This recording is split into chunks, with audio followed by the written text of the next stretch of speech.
আসসালামু আলাইকুম। সবাই কেমন আছেন? আশা করছি সবাই অনেক ভালো আছেন। আজকে আমি একটি নতুন রেসিপি দেখাবো, ডাল দিয়ে দুন্দুল রান্নার রেসিপি। দুন্দুল এখন একটি নতুন সবজি, এজন্য এটি ডাল দিয়ে রান্না করব। প্রথমে কড়াইয়ে দুন্দুল ছোট ছোট করে কেটে দিয়ে দিব। তারপর এর উপর ডাল দিয়ে দিব। ডাল দিয়ে পরিমাণ মতো পানি দিয়ে সিদ্ধ করে নেব।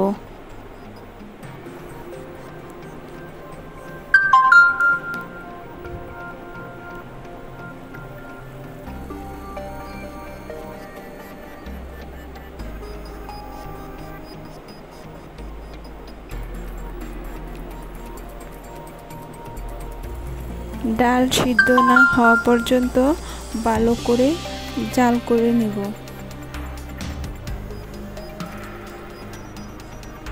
পরিমাণ মতো পানি দেব যাতে ডালটা ভালো করে সিদ্ধ হয়ে যায়। সামান্য পরিমাণে লবণ, হলুদ দিয়ে দিব।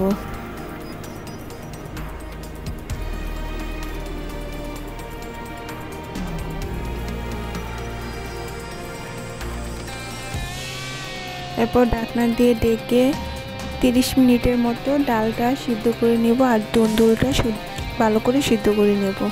এরপর নেড়ে ছেড়ে নেব।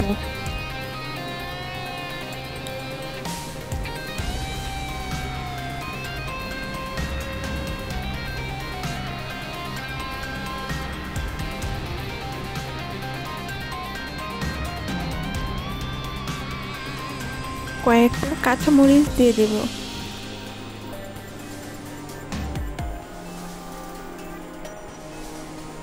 এই গরমের মাঝে শুকনা মরিচের গুঁড়ো থেকে কাঁচামরিচ খাওয়া শরীরের জন্য অনেক ভালো। সবাই এর জন্য চেষ্টা করবেন কাঁচামরিচ দিয়ে তরকারি খাওয়ার জন্য।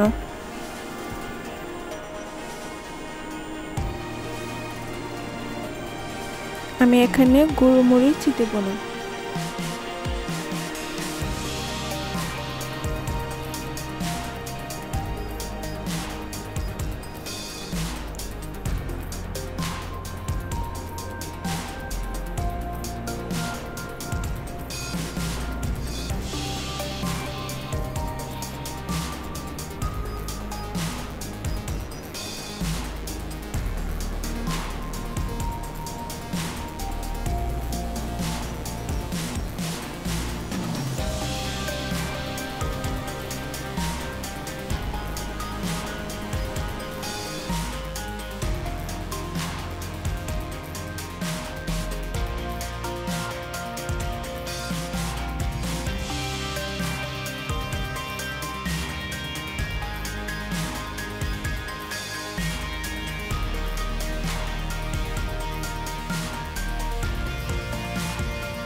পরিমাণ মতো পানি শুকিয়ে গেলে এরপর দিয়ে দেব রসুন ও পেঁয়াজ ভালো করে তেলের মাঝে ভেজে বাগার দিয়ে দিব।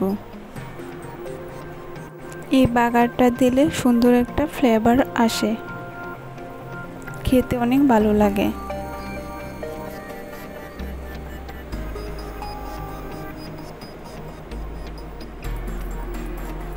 আমার রেসিপিটি ভালো লাগলে সবাই একবার হলেও বাসায় রান্না করে দেখবেন, খুবই ভালো লাগবে খেতে।